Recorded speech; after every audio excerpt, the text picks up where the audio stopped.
Magandang gabi sa inyong lahat, mga kababayan ko, mga kaibigan ko, both dito po sa Malaysia, at saka dito po sa, o dyan po sa Pilipinas. Ito po si Nico Fabian. Once again, nandito tayo sa Nick Talk, The Real Talk with Nico.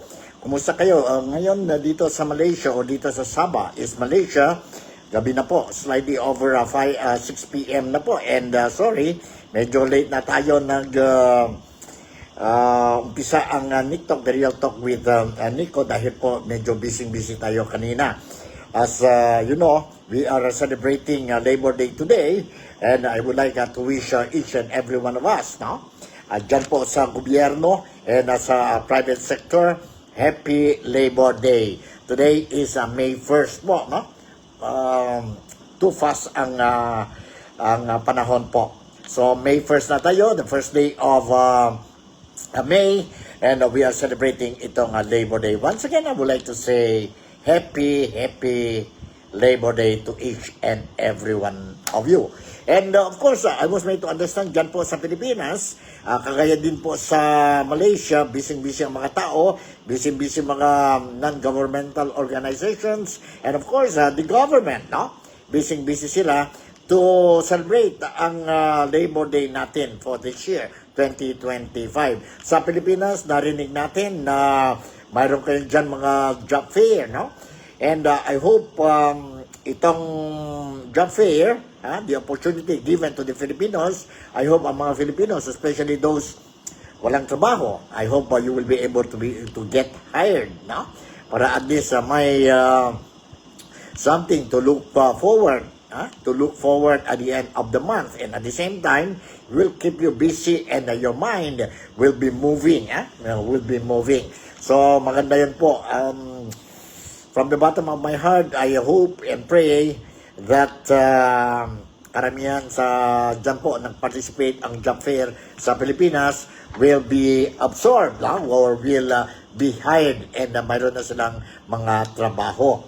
Okay, since it is Labor Day today, I will be touching some video clips ko po. Dahil Labor Day, I will be giving you clips regarding or related to the Labor Day celebration. And to start with po, let me share with you itong news. News muna po about Labor Day dyan sa Pilipinas. Yes, shoutout tayo sa mga kaibigan natin, kababayan natin, dito sa Malaysia, sa West Malaysia, mga overseas Filipino workers as well as ang mga kababayan natin sa iba-ibang parte sa mundo, no? Overseas Filipino workers, ang mga senior citizens, mga may sakit, at saka lahat kayo. I hope you are enjoying the holiday, ang May 1st holiday natin ngayon. Nandito po, ang title ng news article that I would like to share with you, published by Philstar dyan po sa Pilipinas, is on Labor Day, groups urge candidates to make living wage a priority. Bakit candidates po? Dahil malapit na po, it's just a matter of 2 weeks, then ang Pilipinas will once again open its polling centers for the Filipinos, especially itong mga qualified voters to elect a new set of elected public officials po. From senatorial to congressman, down hanggang dyan po sa city and municipal councilors po. Ibig sabihin, mayors, mga vice mayors, mga congressmen, mga governors, vice governors, mga provincial assemblymen. So, that's why ang title nila po is on Labor Day, groups urge candidates to make living wage a priority. Very nice po. At the same time, later on, we will also be talking about ang bigas po, no? Ang programa ng gobyerno ni President Bongbong Marcos, ang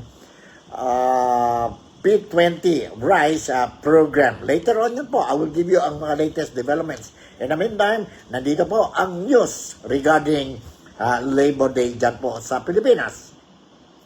Workers groups on Labor Day. Itong araw, May 1st, urged candidates for the 2025 elections to prioritize the passage of measures ensuring a living wage for workers.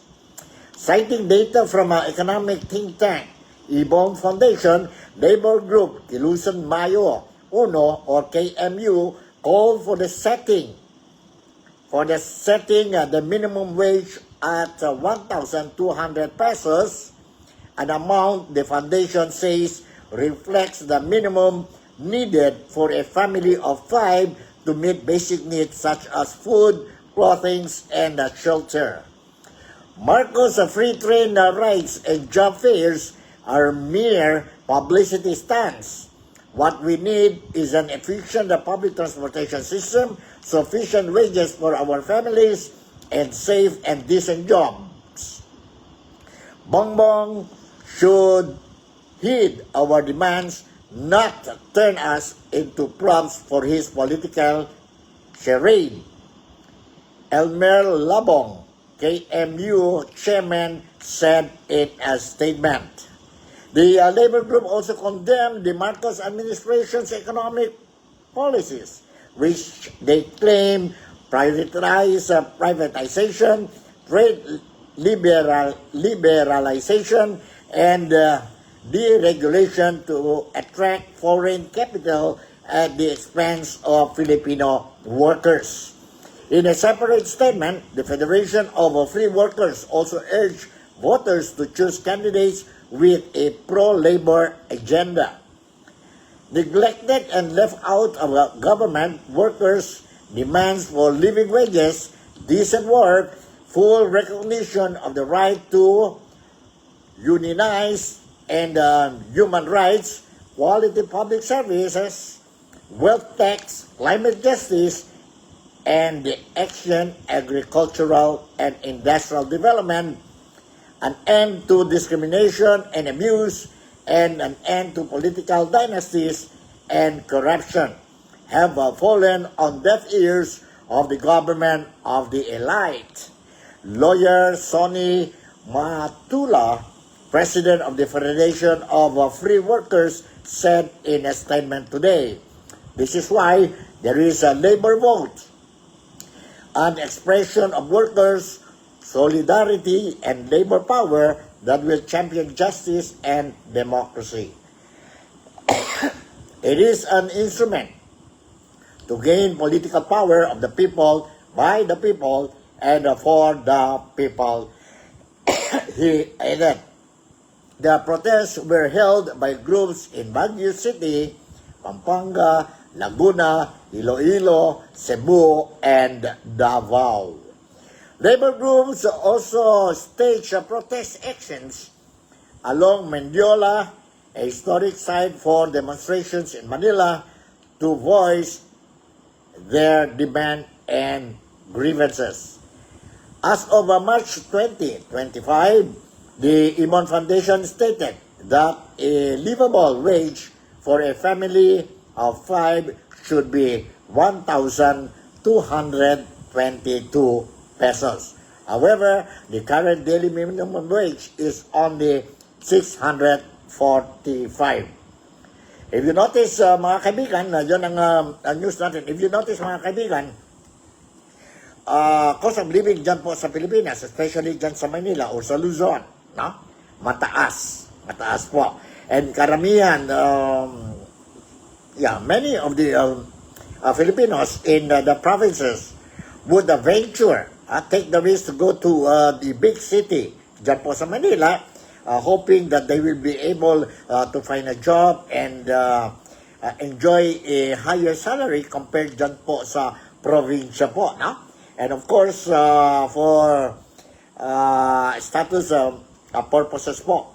And of course, the opportunities in landing a job dyan po sa big cities is better than dyan po sa probinsya.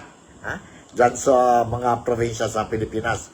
Anyway, we hope I was also made to understand that itong wage increase dyan po sa Pilipinas, ang authorities or ang mga senator natin at saka ang congressman, majority of them is in favor. In fact, nakpas na yata yun ang third hearing ng bill for increase of or hike of wages dyan po sa Pilipinas.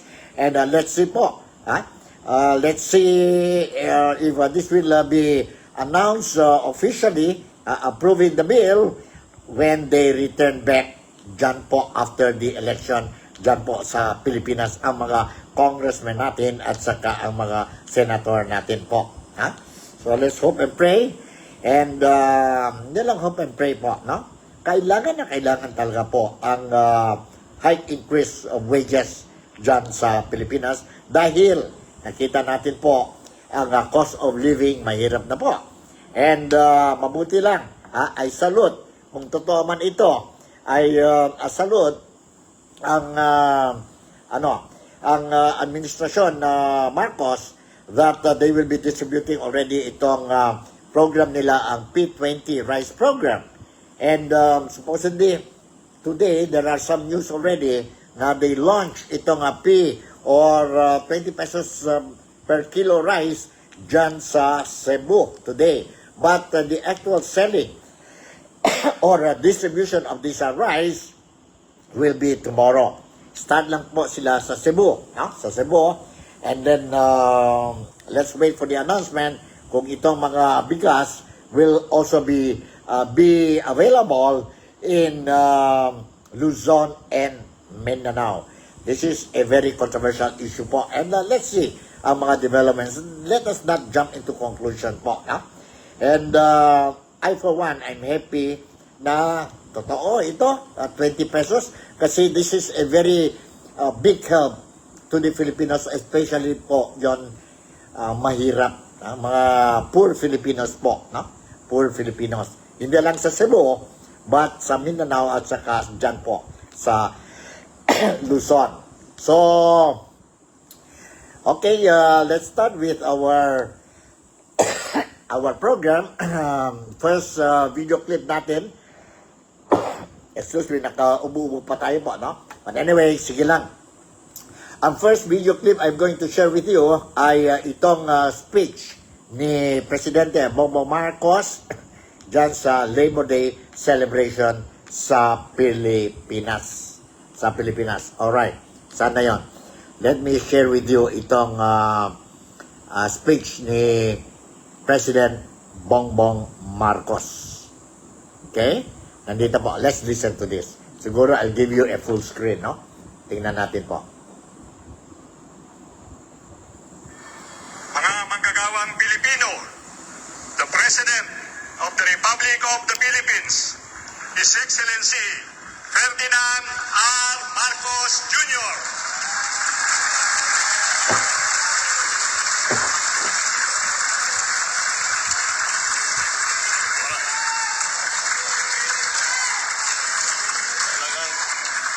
Talagang campaign period na. Sa campaign period ko lang naririnig yan.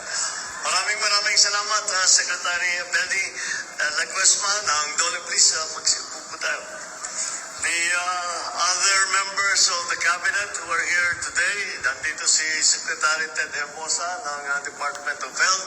Andito ang ating namumuno ng TESDA, Cabinet Secretary Kiko Benitez, at ang ating Press Secretary Jay Ruiz nandito rin.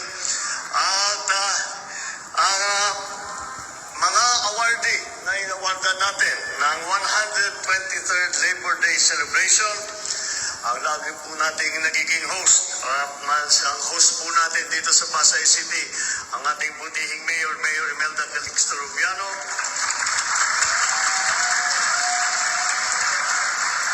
my fellow workers in government, other distinguished guests, ladies and gentlemen, isang magandang araw po sa inyo lahat.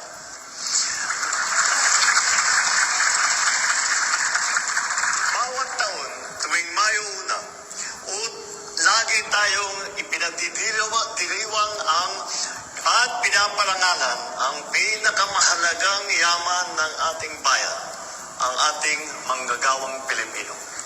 Ngayong taon, ay iniraraos natin ang ika-123 araw ng manggagawa sa ating bansa na may temang Manggagawang Pilipino, kaagapay sa pag-unlad, sandigan ng mas matatag na bagong Pilipinas.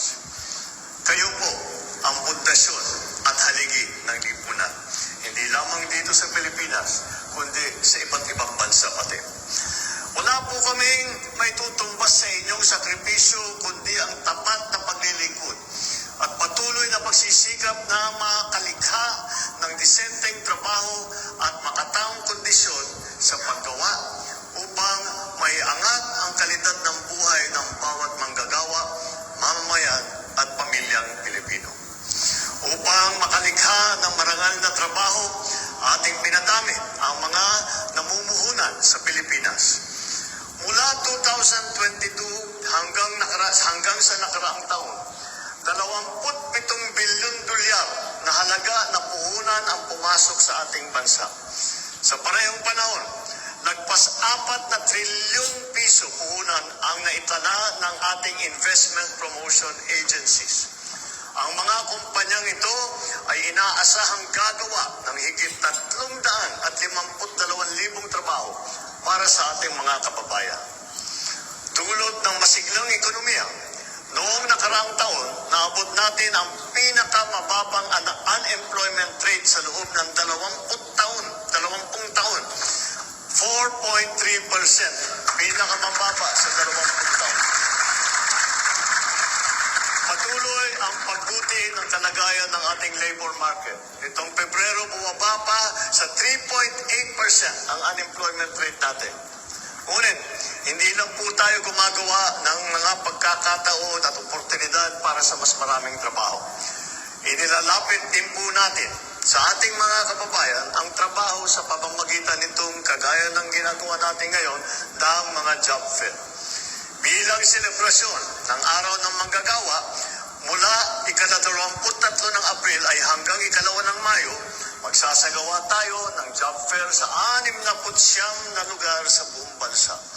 Binabati ko po ang mga nakilahok at makikilahok sa mga job fair, lalo na sa iyong mga Region 3, Region 4A, Region 6, Region 7, 10 at 11 at sa lahat po ng mga kasama natin ngayon. Mabuhay po kayo at good luck po sa inyong lahat. Okay, yan po portion of the speech of President Bongbong Marcos during the celebration ng Labor Day dyan po sa Maynila. And mayroon mga job fairs and distribution of rice also during the, sabihin natin, celebration, and attended by no less than our President ng Pilipinas, si Bongbong Marcos Jr. Okay? Now, let me share with you a very brief message coming from no other than our Vice President ng Pilipinas, si Inday Sara Duterte, para sa Labor Day. Nandito po, let's listen to this. Na mabahiran ang inyong propesyon ng mali, katulad ng pagkakanulo sa isang Pilipino ng kanyang kapwa Pilipino. Walang kapatawaran ang pagsuko at pagpapakulong sa mga dayuhan ng isang Pilipinong naglingkod ng tapat sa ating bayan. Nagbabalita mo. Alright, yun po, si Inday Sara Duterte. Inday Sara Duterte, no? And next, ang video clip natin, saan na yun, ha? Okay, 59. Let's listen again itong si Inday Sara Duterte. 59 is what, ha? Okay, wag muna tayo dyan. Alright, tungkol sa bigas. Alright, tungkol sa bigas. You know, this rice issue has been going on since the first day of Bongbong Marcos, or even the campaign period during the 2022 presidential election, no? Wherein si Bongbong openly told to the public during the campaign period that ang pangako ba yun or he is looking forward that once he becomes the president of the Philippines, he would like to see that the prices of rice, tag, will be at 20 pesos since 2022 and nothing happened po. But since last week, nag-announce na po ang gobyerno ni Bongbong Marcos that they are going to distribute itong 20 pesos program, and they said this is one way of showing to the Filipinos that natupad na po ang sabihin natin ang promesa or ang wish ni Bongbong Marcos, ang campaign wish niya po, no? Which she or he announced during the campaign period. So today, ang program P20 Rice Program was launched dyan po sa Cebu, officially launched in Cebu, but the distribution will only be carried out tomorrow. Ibig sabihin, sa mga kadiwa centers ito, no? Ibig sabihin, ang request ng Marcos administration sa COMELEC to exempt itong P20 rice program nila po, na because ang COMELEC was saying it is banned from May 2nd until the election day. Banned giving out itong klaseng mga ayuda po, no? So, ibig sabihin, since they launched it already and they already announced, no other than ang secretary ng DA already announced that the distribution sa Visayas, some areas in Visayas, sa Cebu particularly, na will start tomorrow. Will start tomorrow. Ibig sabihin, they already managed to get the exemption which they request from the COMELEC. But I don't know, maybe I missed, or there was no announcement yet from the COMELEC whether it is exempted. But anyway, I will try to check again kung exempted na ba itong P20 rice program ng gobyerno. And malaking tulong, as what I said, malaking tulong po itong P20 rice program ng Marcos administration. Sana lang po ang quality of rice also is good, and sana lang po hindi lang po sa Visayas, no? It will also be distributed sa Luzon and Mindanao, dahil parehas din po tayo, lahat mga Filipinos doon nagugutom, hindi lang mga tao sa Cebu. But according to the government, priority ang Cebu, dahil yun na po, when we talk about rice production, mahirap ang Cebu. Kaya nga, they prioritize ang Cebu. Others were saying, is this another political maneuvering or campaign maneuvering? Political campaign maneuvering to lure votes or to court the voters to, sabihin natin, support ang mga candidacy or candidacy ng mga kandidato ng Marcos team or alyansa para sa bagong Pilipinas. But let's see po, no? Let's not jump into conclusion. Let me share with you itong ano ito? Sandali, ha? Sana itong clippings meron tayo. 2020. Alright, mayroon tayo rice report. Tingnan natin, ha, tungkol sa rice. Let me share with you first itong brief lang ito po, no? Ang brief report tungkol sa bigas issue. Nandito po. Let's listen to this. Mabibili na sa kadiwa ng Pangulo sa Cebu ang murang bigas simula ngayong araw. Ito ay bilang pagtupad ni Pangulong Ferdinand Marcos Jr. sa pangako nitong 20 pesos na bigas sa publiko. Sako-sako ng broken rice mula sa National Food Authority o NFA ang inihanda ng Department of Agriculture para sa launching ngayong May 1. Ito ay bukas para sa lahat, ngunit prioridad ang mga kababayan na nasa vulnerable sector o yung mga kasama sa 4Ps, citizen at solo parents. Ang launching ng 20 pesos na bigas ay sinasagwa sa Cebu Provincial Capitol grounds. Alright, yun po ang report, a very fresh report coming from the mainstream media dyan po sa Pilipinas. And the launching of this P20 Rise program was carried out dyan po sa Cebu Cebu Governor's Office po kanina. Kanina. Okay, let me share you another video clip po tungkol itong rice po, no? Rice issue. And this time around, mayroon tayo siguro 20 minutes, 2 minutes and 20 seconds. Alright. Let me share with you itong report. Okay, nandito. Hold on, ha?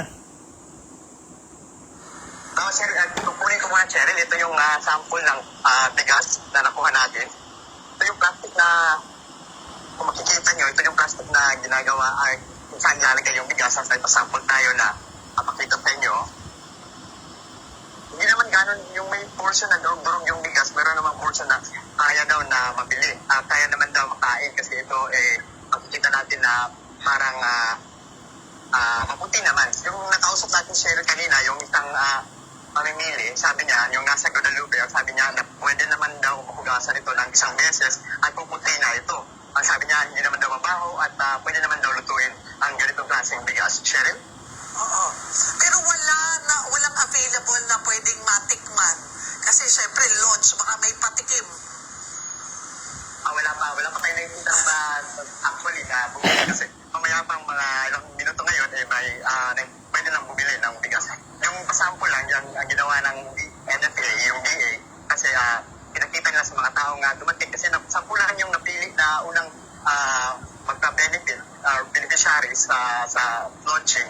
Pero yung iba, pumunta dito kasi akala nila na pwedeng bumili ngayong araw dito sa Capitol, pero launching lang naman ang nangyayari dito sa Capitol. So sampulan yung pwedeng mabigyan at hindi pa natin alam kung mabibigyan din ba yung mga pumunta dito sa Capitolio nang narinig nila ang balita ng 20 pesos per kilo rice.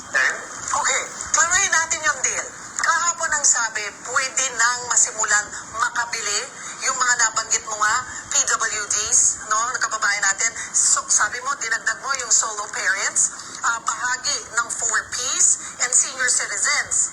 Pero ngayon, sinasabi mo, 10 lamang ang pang-launch lang, kumbaga? Tama siya, sabi ni Provincial Councilors Ronda Serrahena na 10 lang yung bibigyan dito ng launching pero magsa-simultaneous opening naman daw sa ibang lungsod, sa mga lungsod at syudad ng Cebu kung saan magpapatuloy daw bukas din at sa mga darating pang araw sa mga town halls at sa mga munisipyo ng lungsod at ng mga bayan. Alright, yan po ang clippings, video clip na I share with you po tungkol sa launching ng P20 Rice o 20 pesos rice program ng Marcos administration na today po, May 1. And as what I have learned, that distribution sa mga Kadiwa centers will start simultaneously tomorrow po dyan sa some areas sa Cebu because Cebu is a vulnerable place, no, when it comes to the supply of rice.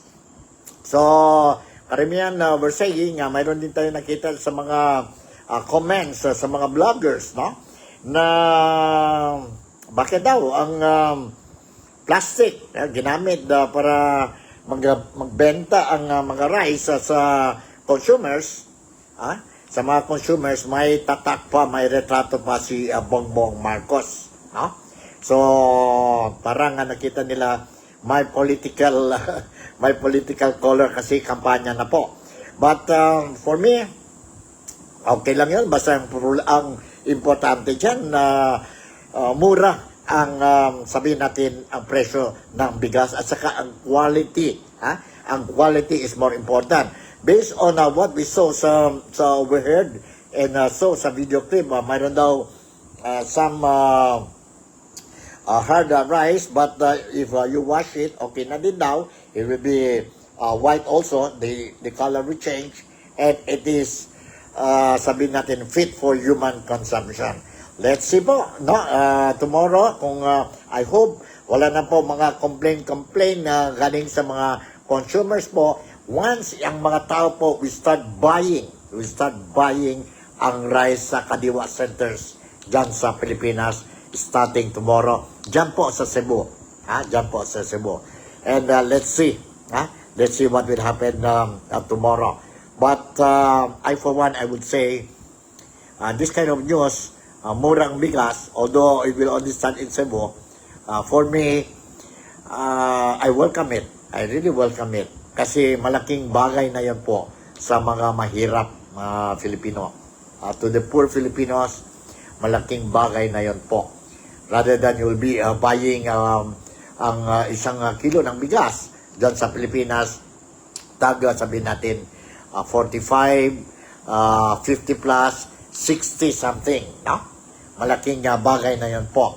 And sige lang po, sana patuloy ito, and sana lang po hindi ito part of the campaign strategy ng Marcos administration, dahil po in just a matter of 2 more weeks, mayroon na tayo, or we are going to go down to the polls and elect our new set of public elected officials. Okay. Now, the other issue that I want to touch on today is, yun na po. Malaking issue din yan po. And now it's very clear that VP Sara Duterte will appear in the preliminary investigation. Nandito po ang footage po for your information po. Nandito, I will share with you that si VP Sara Duterte has confirmed that she will be attending the preliminary investigation. Hold on 226. Sana yan? 226. Okay. 225. 225. Ano ba ito? 226, 225. Hold on. Sa isang ambush interview kagabi sa Cagayan de Oro City, sinabi ni Vice President Sara Duterte na dadalo siya sa preliminary investigation ng Department of Justice kaugnay ng reklamong isinampa ng National Bureau of Investigation laban sa kanya. Ang preliminary investigation ay ukol sa mga paratang laban kay Vice President Sara Duterte na may kaugnayan sa mga kontrobersyal niyang pahayag noong November 2024.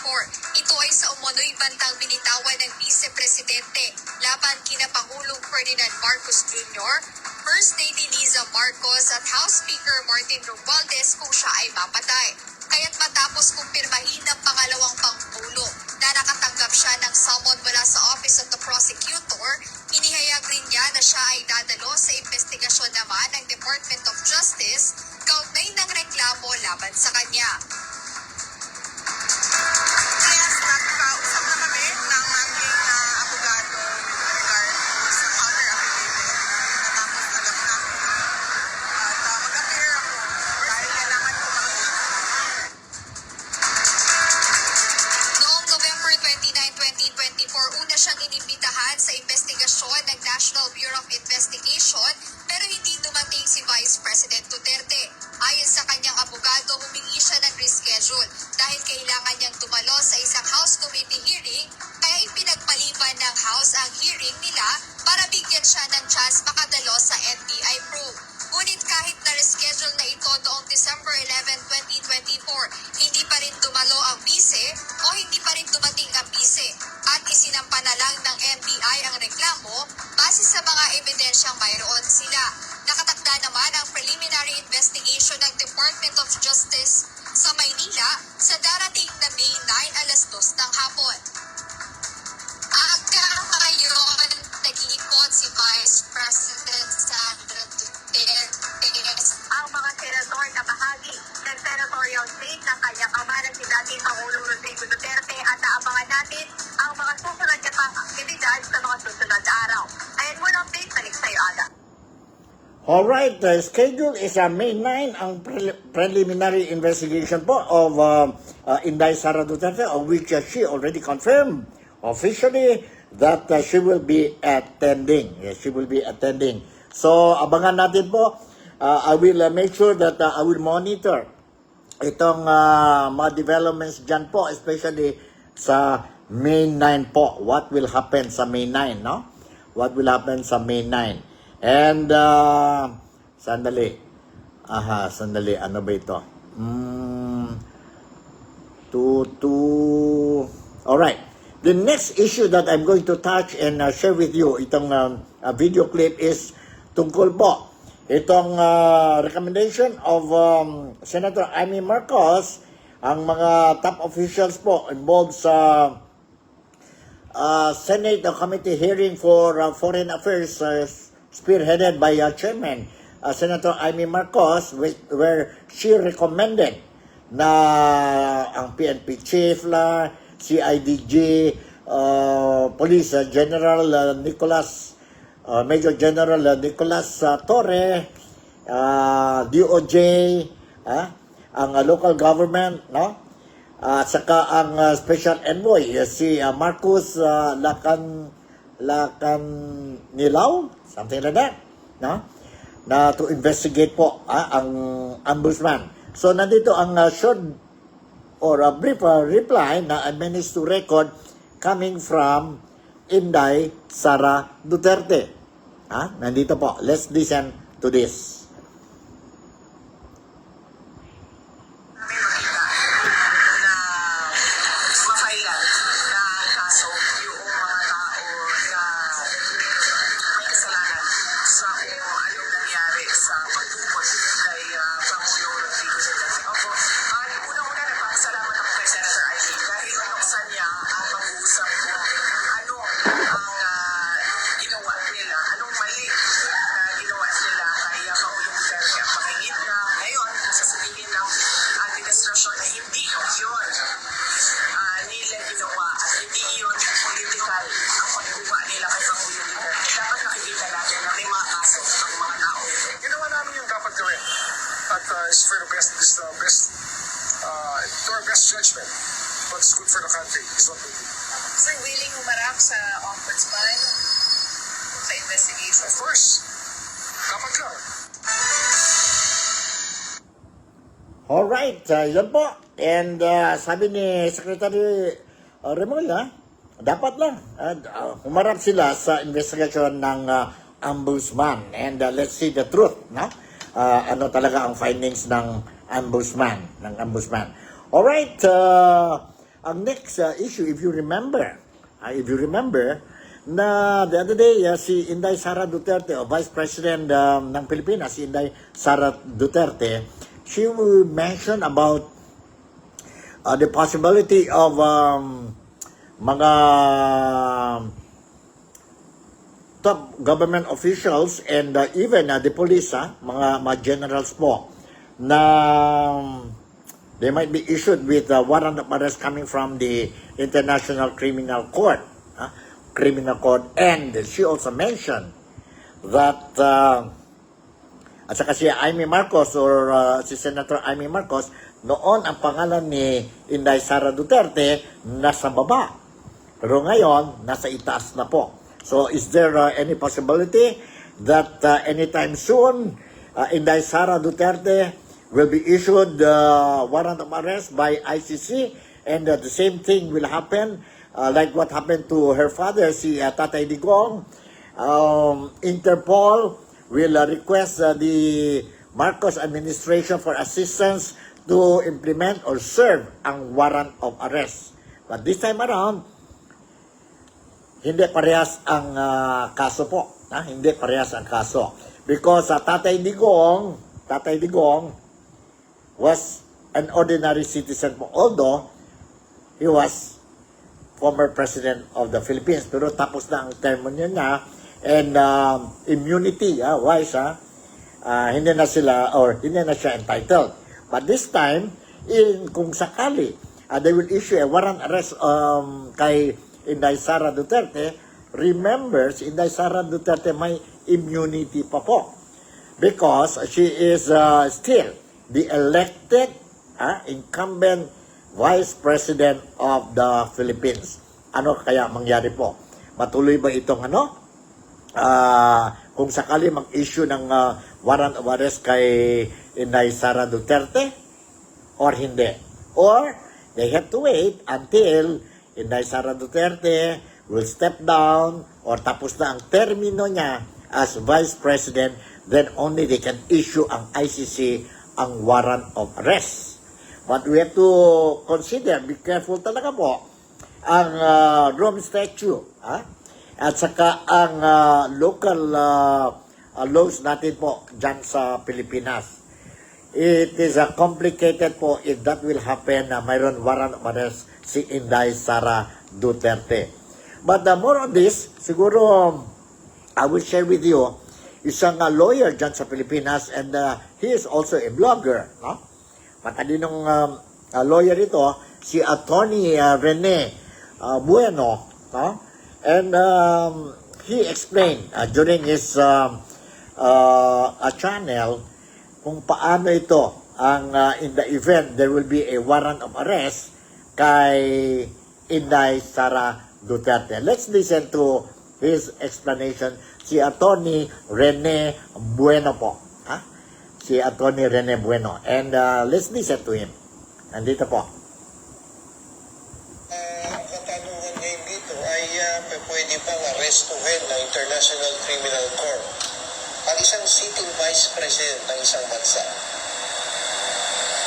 Sapagat ayon sa ating saligang batas, sinasabi sa Article 11, Section 2, na mga impeachable officials ay pwede lamang alisin sa kanilang posisyon at pagbawalan ng humawak ng kahit anong pwesto sa ating pamahalaan sa pamamagitan ng pagsasampa ng reklamong impeachment sa House of Representatives, at kung matatapos ang pagdinig doon sa Senado at mapapatunayan siya ay nagkasala sa ilalim ng ating saligang batas, ay aalisin siya sa kanyang katungkulan at hindi na papayagan pang humawak ng kahit anong pwesto sa mga darating na panahon. Kahit anong pwesto, maski janitor yan o Vice President o Presidente, siya ay prohibited na to occupy any government position.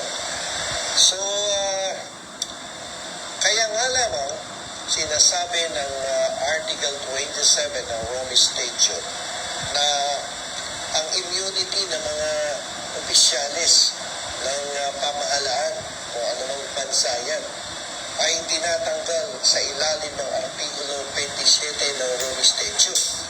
At kung sila ay nakagawa ng mga kasalanan, particularly itong 4 core crimes na sinasabi dyan sa Rome Statute, katulad ng genocide, war crimes, crimes against humanity, ito yung reklamo kay Vice President Sara Duterte.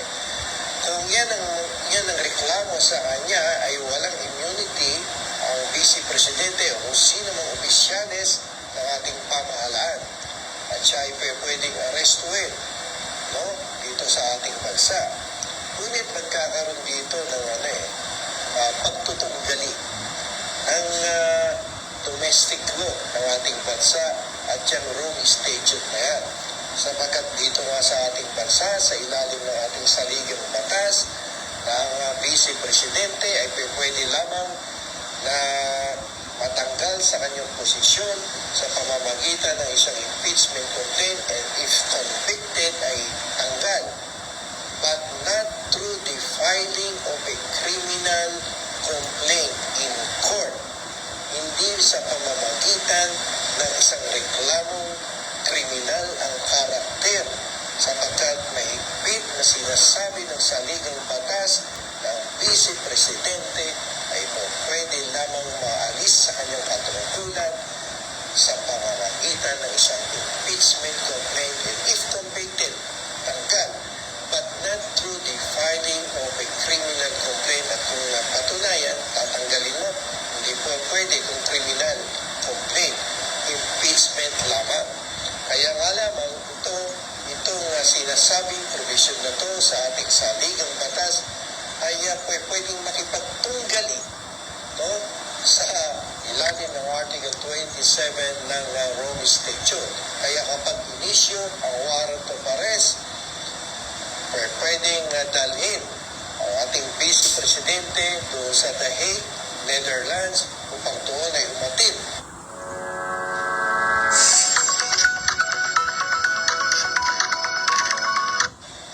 ng mga pagdinig sa mga reklamong isinampalaban sa kanya, particularly yung crimes against humanity. Ngunit ito kasing International Criminal Court ay wala naman talagang enforcement power para ipatupad ang isang warrant of arrest. Kung hindi makikipagtulungan ng ating pamahalaan, ay mahihirapan silang ipatupad ang isang warrant of arrest na inilabas laban sa kasalukuyang Vice Presidente. So magkakaroon dito ng very complex situation. Kaya pwede bang arrestuhin, no? At paano mangyayari doon sa umiiral na saligang batas?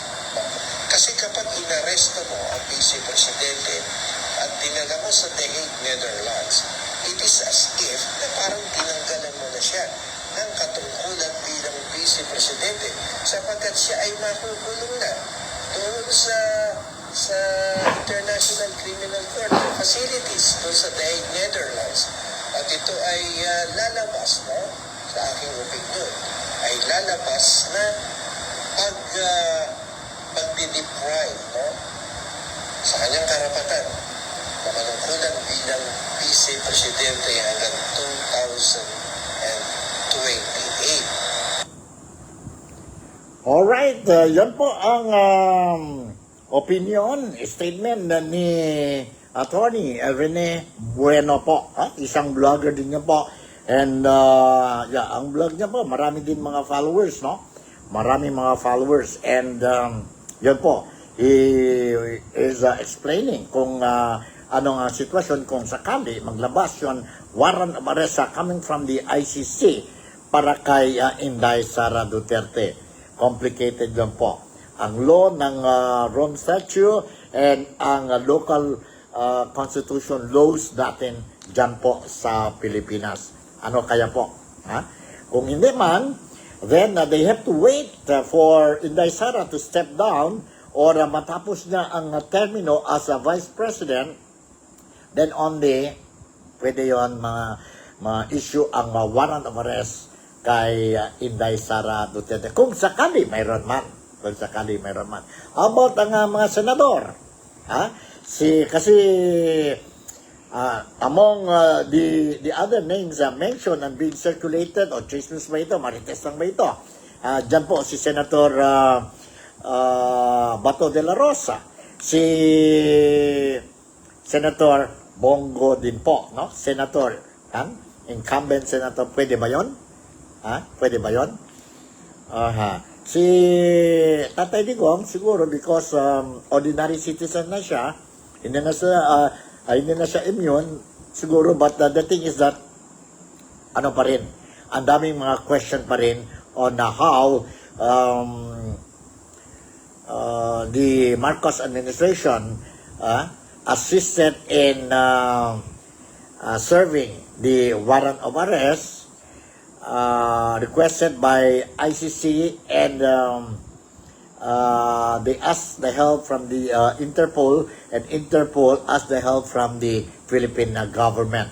So ang grupo ni Duterte, they are saying it is kidnapping, while ang gobyerno is saying it is a surrender. Kaya nga, that is an issue now, and nandyan na po ang recommendation ng findings ni Senator Amy Marcos. Hindi ito committee report po, findings lang yan po ni Senator Amy Marcos, and yun po nag-recommend, and the ombudsman is now looking into it po. Ha? So, yon ang sitwasyon when it comes to itong warrant of arrest issue ngayon dyan po sa Pilipinas. And I suppose ang mga Filipinos, especially those are very concerned, ang mga overseas Filipino workers, we are really monitoring ang situation dyan po sa Pilipinas dahil nandito kami sa labas. And we are helping the country in terms of our remittances. And because of the remittances of the overseas Filipino workers, no? In many ways, we are helping the economy of the Philippines po, no? Of the Philippines. Sakripisyo talaga ang mga overseas Filipino workers. Sabi nga ni Tatay Digong na these are the modern heroes po dyan sa Pilipinas. Dyan sa Pilipinas. And we are closely monitoring. Okay, the other issue that I would like to share with you now is that there is this reports dyan po sa Manila or dyan sa Pilipinas, mainstream media sa mga vloggers, na ang anak ni Tatay Digong, called somebody, was it today or yesterday, and asking for help and informing itong somebody that lumabas na siya sa bahay nila sa Davao dahil may mga storya na the police or sino ba yung mga authorities concerned will be coming in to raid ang bahay ni Tatay Digong. Ang bahay ni Tatay Digong. So, lumabas ito mga storya and sa social media now. And let me share with you itong istorya po regarding ang daughter ni Tatay Digong, youngest daughter po, no? Si Veronica, very known to many Filipinos as Kitty po. Let's listen to this. Siya mismo ang nanawag sa head and we were all there listening. So siya na, the first thing that she said, I already left sa house. She's safe, but the houses will be searched. I think the house dun sa isang house and the other and then here. But alam mo yung sa boses niya talaga na she was really scared. But she was trying her best to stay calm. Kami, I knew that was something serious. And the last thing I said to her, Nakiti, I got you. Alright, yun po, no? Yun po ang video clip that I want to share with you. And mayroon din yan po reaction si Congressman Polong Duterte, ang anak ni Tatay Digong. Siyempre, concerned siya sa half-sister niya. And of course, concerned din siya sa bahay nila, no? Family house, ang bahay ni Tatay Digong. Nandito po ang sana yon? Ang statement ni Polong. Saan na yan? Statement ni Polong. 31. Saan yan? 31. Nandito po. Let's listen to this. Congressman Paulo Polong Duterte ang umano'y pangaharas ng CIDG sa kanilang pamilya. Aniya, nasa 30 CIDG operatives at 90 SAF personnel mula sa Luzon ang dumating sa Davao. Dagdag pa niya, nakadokumento ang mga pangyayari at kinuha ang mga pangalan ng sangkot. Sa huli, sinabi niyang alam nila kung saan papunta ang mga pwersa at marami ang naghihintay. Okay, yan po ang statement ni Congressman Polong. Congressman Polong, I was with the son. If hindi ako mali po, nasa Netherlands yan po. Nagbisita siya sa tatay niya po, dyan sa Netherlands. And yesterday, sa vlogging ko po, I even shared with you ang video ni Congressman Polong dyan po sa Netherlands, no? Sa Netherlands or dyan po sa detention center ng International Criminal Court. So siguro hanggang dito na lang ang programa natin, ang mga issues natin that I managed to share with you today sa programa ko, Nick Talk, The Real Talk with Nico. And of course, I will still continue to monitor. And once I get fresh reports coming from sa Pilipinas when it comes to the ongoing campaigns, sorties ng mga different candidates, be it the Marcos group team or the Duterte's team, and mga independent candidates po dyan sa Pilipinas who are participating in the midterm election scheduled on May 12. I will make sure that you will be properly informed, particularly in yun mga kababayan natin dito po sa Sabah East, Malaysia, and very specific dito po sa Kota Kinabalu.